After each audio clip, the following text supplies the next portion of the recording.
23 नवंबर को इथियोपिया में एक भयानक वोल्केनिक एक्सप्लोजन हुआ। लगभग 12,000 साल की रिकॉर्डेड हिस्ट्री में पहली बार यह हाईली गूबी नाम का ज्वालामुखी फट गया।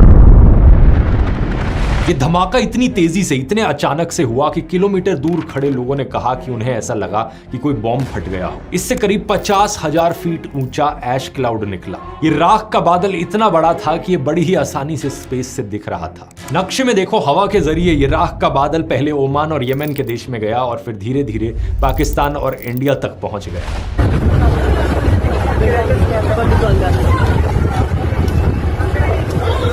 इसी की वजह से दिल्ली में कई सारी फ्लाइट्स भी कैंसिल हुई, क्योंकि इन बादलों के आसपास फ्लाइट्स को ऑपरेट करना बहुत रिस्की होता है। इन ऐश क्लाउड्स में बहुत छोटे छोटे पत्थर और कांच के पार्टिकल्स और क्रिस्टल्स होते हैं। अगर ये किसी भी हवाई जहाज के इंजन पर लग जाएं तो बड़ी ही आसानी से उसके इंजन को बंद कर सकते हैं। ऊपर से एरोप्लेन के शीशों पर ये छोटे से रेजर ब्लेड्स की तरह काम करते हैं। कॉकपिट की विंडोज पर ये आ गए तो सैंड पेपर की तरह उसे घिसने का काम करेंगे। इतना स्क्रैच कर देंगे शीशे को कि पायलट्स को कुछ आगे दिखाई ही नहीं देगा। इसलिए इंडिया के अलावा मिडिल ईस्ट में भी कई सारी फ्लाइट्स को कैंसिल किया गया और अब ये ऐश क्लाउड धीरे धीरे बढ़ रहा है चाइना और म्यांमार की तरफ। ये वोल्केनिक इरप्शन अपने आप में इतना पावरफुल था कि इसके धमाके की आवाज 190 किलोमीटर दूर के शहरों तक सुनाई दे रही थी और बगल के पड़ोसी देश जिबूटी तक भूकंप के झटके महसूस किए गए थे। करीब 28 किलोमीटर दूर इथियोपिया के अफदेरा रीजन में कई सारे गांव पूरी तरीके से राख में ढक गए।